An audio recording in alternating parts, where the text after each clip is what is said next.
So, hello everybody. This is going to be the final build for the best ultimate firewood saw, and that's the bar. This was just a 32-inch heavy bar I had lying around. Yeah, I have a scrunch somewhere, I'm just too lazy to grab it. But this is a great bar if you're falling or doing big heavy work. That's not what this saw is being built for, though. This is being built as a everyman's firewood saw. And because that was just sharpened. Great bar. However, this is what's going on it. For me, a firewood saw should have a 28, not a 32. 32 is just a little long to carry around in a pile. It's just a little unwieldy. It's longer than it needs to be, and it's heavier than it needs to be. Searching for a cotter pin. Okay, I have a pile of them in here somewhere. There it is. So this, some more light bar. These are my favorite because they're very budget friendly. Is a steel mount. This is a Husqvarna chainsaw.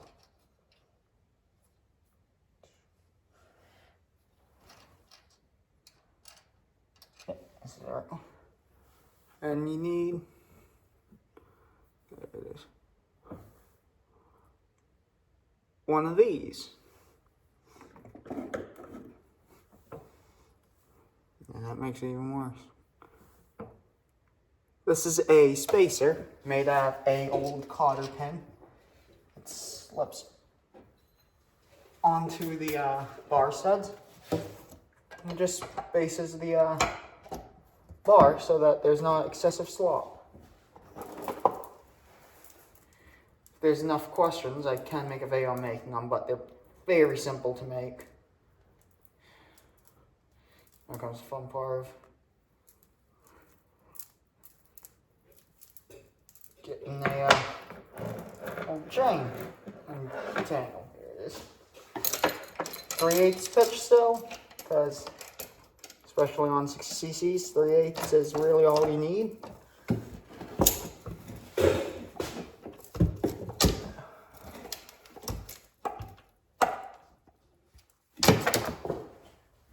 Adjuster was way off. All we gotta do is get the adjuster in the right position. Wrong direction.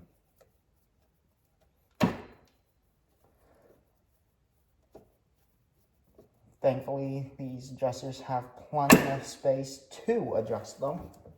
There it is.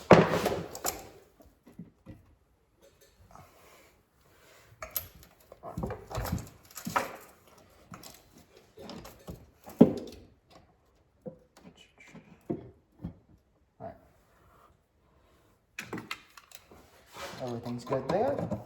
Got the spacer in, got the bar on the spacer, and got everything on the studs.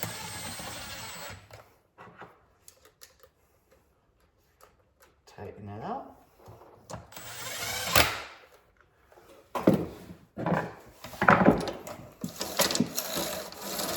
Still spins. Got the proper amount of slop. And now I can retighten.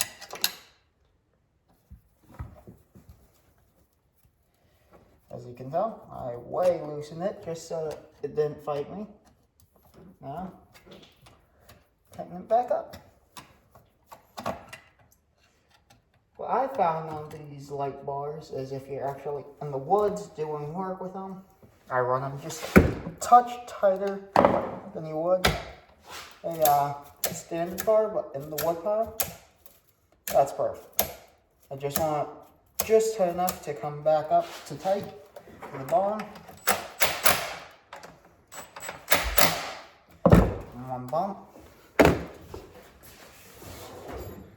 I'm tightening these down with a socket wrench, breaker bar. Just be mindful of how much torque you're putting on them. I hold my hand right up next to it, like you would a actual squelch. And there we go. Put your cold water.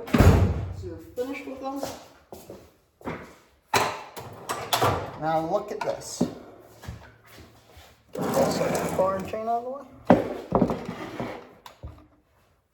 Sits up on its own with these stock small dogs.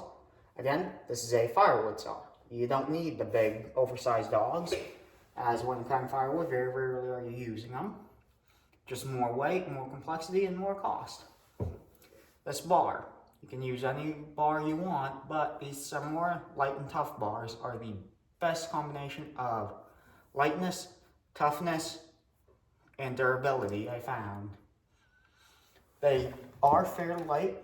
They do have some bend to them, more than a regular standard 28-inch would have, but they're not super floppy like these steel bars. They're the cheapest light bars I can find, and they last about as well as a standard Oregon bar, which is my benchmark. You can use a heavy bar, but for a firewood saw, that little bit of lightness helps. And this bar, 2 chains, was, I believe, $70 shipped to my door. It was around $70, $72 shipped to my house for a bar, 2 full house chains, brand new. You can still find them for around that price on eBay. The prices do fluctuate as with anything, especially in this day and age. This is one of the best deals I found. It's cheap, it's light, it's reliable. This whole saw, I'm into this saw for less than $200. And that would include the bar, the chains, all the parts, new plastics if I needed, but I didn't. I just had some lying around. So in all honesty, you can build this saw for about $270. You can get one of these saws at $266 or anything on this chassis for around $200 in rough shape like this one was. You're gonna need new seals, carb kit possibly, which those combined are about $25.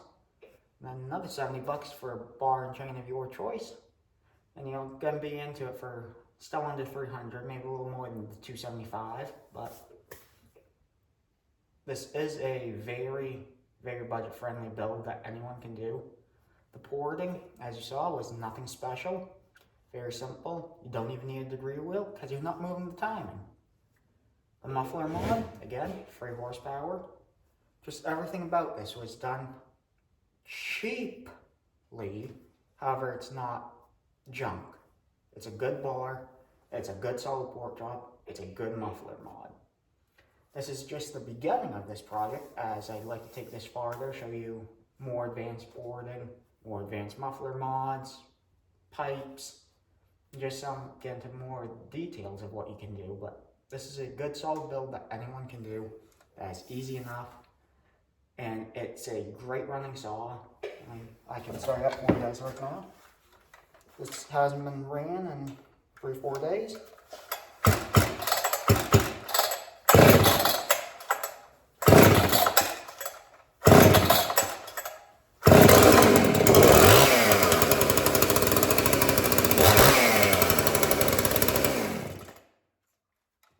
Rice is a little when it's cold, but that's kind of normal for these. It oils well, it runs great, it starts up like that. I don't know what more you can ask for. You can go out buy a new 562 for, I want to say those are getting to be close to $1,000 to $1,200. Or you can buy something like this, fix it up, and you'll have something that cuts just as well for a lot less money.